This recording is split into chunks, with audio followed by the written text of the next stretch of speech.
from surviving with strength to understanding with clarity. Strength isn't always loud. Here's the thing about resilience. It's not always about being tough, loud, or unshakable. Sometimes resilience is soft. It's showing up for yourself when no one else is watching. It's sending the text you've been avoiding. It's getting out of bed on the day your body feels heavy. It's choosing water instead of numbing out again. Strength doesn't always roar. Sometimes it whispers. And those whispers, they add up. Every small choice to keep going, every quiet step forward, that's resilience at work. You don't need to break records. You just need to keep moving. Resilience lives in the small wins, the bed you made this morning, the walk you took instead of scrolling, the moment you paused to breathe instead of spiraling. These things may feel tiny, insignificant even, but your nervous system notices. Your mind takes notes. Your body remembers. I can still choose. Small wins stack. They build momentum. They remind you that you're not powerless, even when life feels overwhelming. So don't underestimate the little things. Write them down. Celebrate them. Let them remind you resilience isn't built in a single leap. It's built one steady step at a time, and every step counts. Here's something we don't talk about enough. Stress isn't always the enemy. Stress means your body is trying to rise, to meet a challenge. The problem is when it doesn't stop, when the pressure never lets up, when the system never resets. That's when stress turns into burnout. And burnout isn't a badge of honor. It's a warning sign. So resilience isn't about pretending stress isn't real. It's about learning how to notice it early. Listen to what it's telling you and release it before it breaks you down. So what does coping without collapsing look like? It looks like pausing to stretch when your body feels tight. It looks like drinking water before your third coffee. It looks like naming your feelings out loud. I'm overwhelmed. I'm frustrated. I'm tired. So they don't stay bottled up inside. It looks like taking 5 minutes to breathe before you hit send on that email, before you scroll endlessly, before you shut down completely. Coping isn't about doing something huge. It's about building tiny release valves so the pressure doesn't explode. You don't need to master everything today. You just need practices that keep you steady. And steadiness, not perfection, is what keeps resilience alive. So the next time stress rises, ask yourself, what's one small thing I can do right now to ease this pressure without collapsing under it? That one thing, that's resilience in action. Here's the truth nobody likes to say out loud. You're going to fall sometimes. You'll miss the deadline. You'll ghost the text. You'll quit the habit you swore you'd keep. And when that happens, the critic inside gets loud. See, you can't stick to anything. You'll never change. You always mess it up. But listen, falling doesn't mean failing. Falling is human. Failing is when you decide not to rise again.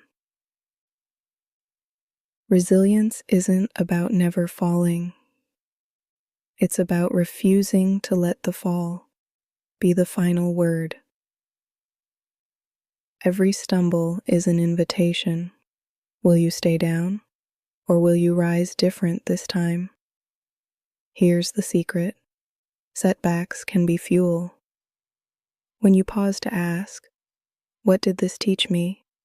The fall becomes information, not condemnation. Missed the workout? Now you know mornings drain you, so maybe evenings fit better. Fell back into old habits? Now you know the triggers, so you can plan your environment differently. Every setback carries a seed of strategy, if you choose to look for it. And when you rise again, you're not starting from zero. You're rising with more wisdom, more awareness, more fuel. So next time you fall, don't waste your energy in shame. Use it in resilience. Remind yourself, this stumble is not my story's ending. It's part of the climb. And each time you bounce back, you strengthen the muscle of resilience. Not because you were flawless, but because you kept going anyway. Let's be real, your energy isn't infinite. You wake up each morning with a tank that needs protecting, and if you let everyone drink from it, without limits, you'll be empty by noon. That's why boundaries matter. Not because you're selfish, not because you're cold, but because your energy is sacred. Resilience isn't about pushing yourself until you break. It's about knowing what drains you, what fuels you, and choosing wisely. So stop thinking boundaries make you hard to love. Boundaries are what make love sustainable. Because when you protect your energy, you show up more present, more steady, more real. So, what do daily boundaries look like? It might be saying, I can't talk right now, but I'll call you tomorrow. It might be turning your phone on silent after a certain hour. It might be giving yourself permission to say no without explaining yourself 100 times. And listen, boundaries don't have to be perfect or permanent. They can shift as your needs shift. But the key is this. Boundaries keep you from leaking energy into places that don't deserve it. That way, you can pour into the places that truly matter. Try it now. Pick one small boundary you could practice today. Maybe it's not checking emails after dinner. Maybe it's limiting how long you stay in draining conversations. Maybe it's carving out 10 minutes just for you. Notice how your body feels when you picture holding that line. Relief, tension, a little guilt. That's okay. Boundaries take practice, but every time you hold one, you're telling yourself, my energy matters. And that message, that's the foundation of resilience. Here's something most people overlook. Resilience isn't built in the big moments. It's built in the small ones, the daily choices, the little habits that either drain you or refill you. When life feels chaotic, routines give you rhythm. They remind your nervous system you are safe, you are steady, you have ground beneath you. Without those anchors, everything feels like crisis. Every challenge feels bigger than it is. But with simple routines, your body and mind learn to trust stability, and that trust makes it easier to handle disruption when it comes. So, what does this look like? It's not about strict schedules or forcing yourself into rigidity. It's about rhythms that restore you. It might be starting your morning with 5 minutes of silence before checking your phone.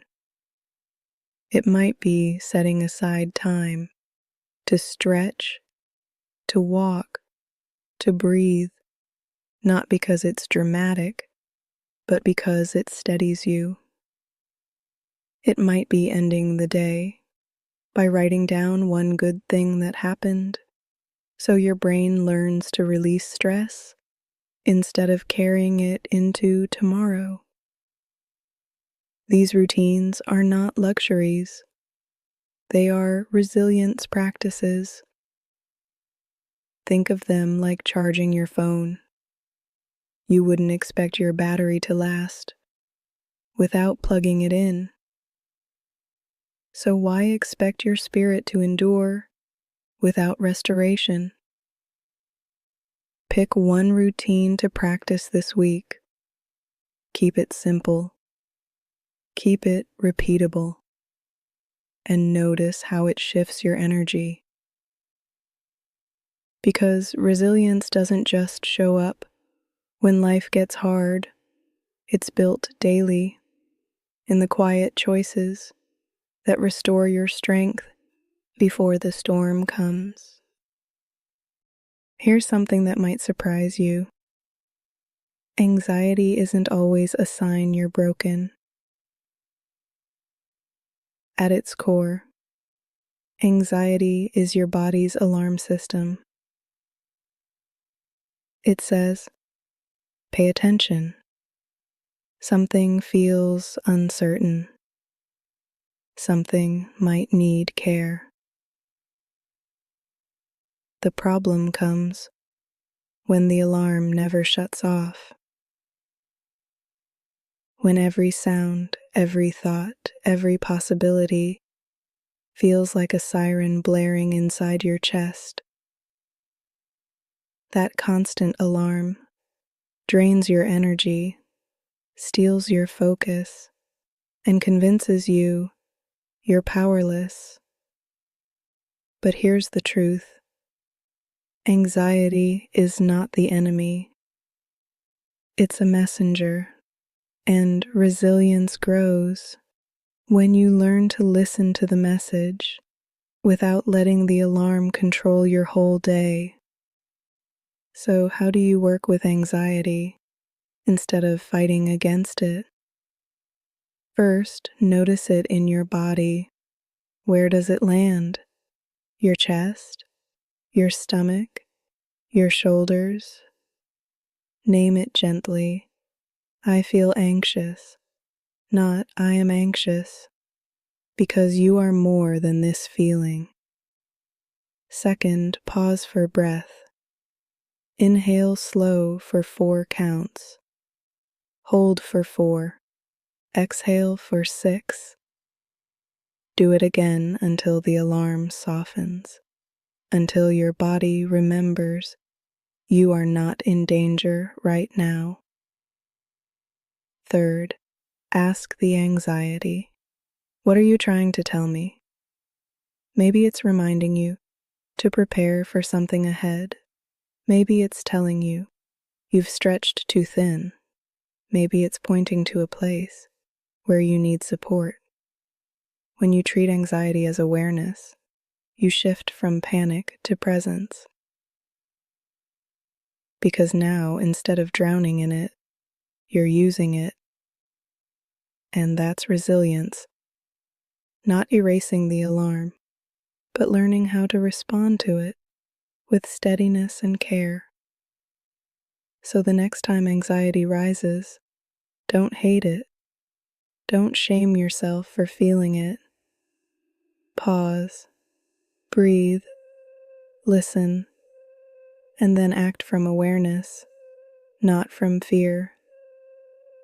That shift, that's how you turn anxiety into resilience. Here's something nature teaches us. The strongest trees aren't the stiffest ones. The trees that survive storms are the ones that bend with the wind, not the ones that try to resist it. Resilience works the same way. When you're too rigid, when you demand perfection, when you cling to one plan, one path, one identity, life's changes feel like destruction. But when you stay flexible, you can adapt. You can shift your approach without losing yourself. You can move with the storm instead of snapping under its weight. That's not weakness. That's wisdom. So, how do you build flexibility? Start small. If a plan changes, instead of spiraling, practice asking, what's another way forward? If something goes wrong, instead of labeling it failure, ask, what can I learn from this? If a door closes, remind yourself, closed doors redirect me. They don't define me. Flexibility is a mindset shift. It's trading the question, why is this happening to me?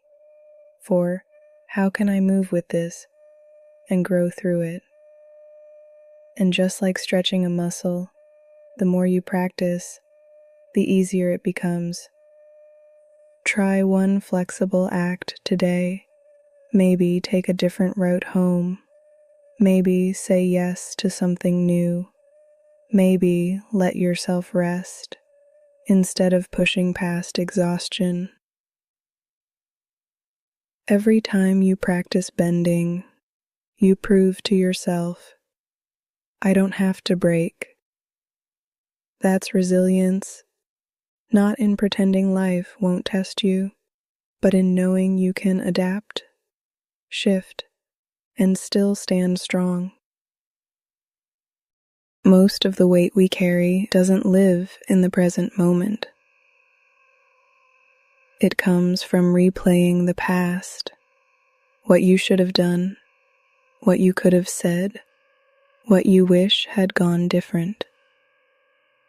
Or it comes from fearing the future, what might happen, what could go wrong, what you don't feel ready for. Both spirals steal your strength. They drain energy from right now, the only place you can actually act. That's why grounding in the present is such a powerful resilience tool.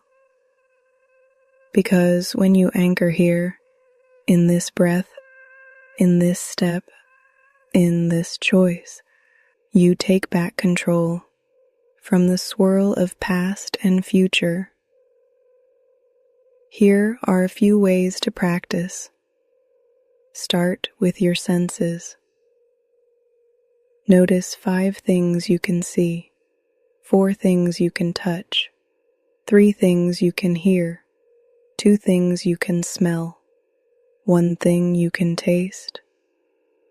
This pulls your body and mind back into the present moment. Or try mindful breathing. Inhale slowly for 4 counts. Hold for 4. Exhale for 6. Do it 3 times. Another practice. Say out loud what's true right now. I'm sitting in this chair. My feet are on the floor. My hands are steady. Simple, yes, but powerful. Because your nervous system relaxes when it knows exactly where you are. Grounding isn't about denying the past or ignoring the future.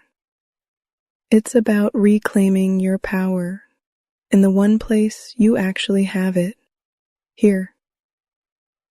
And each time you ground yourself, you strengthen the truth.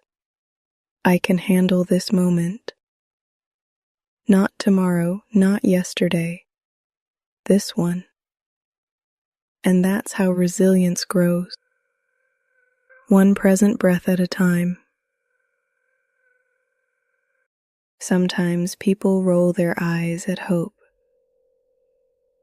like it's soft, like it's naive, like it belongs only to dreamers. But hope, real hope, isn't blind. It's brave. Hope is saying, yes, I see the struggle. Yes, I know the odds. Yes, I feel the weight. And still, I will believe in a future worth moving toward. That's not ignorance. That's courage. Because despair is easy. It takes no effort to give up. But hope is a daily decision to keep walking when the road feels long. And that decision is what fuels resilience. So, how do you keep hope alive, especially on the hard days? You start small. Write down one thing you're looking forward to, even if it's as simple as tomorrow's sunrise, a phone call with a friend, or finishing a book you love. Speak hope into your day. This moment is heavy, but it won't last forever.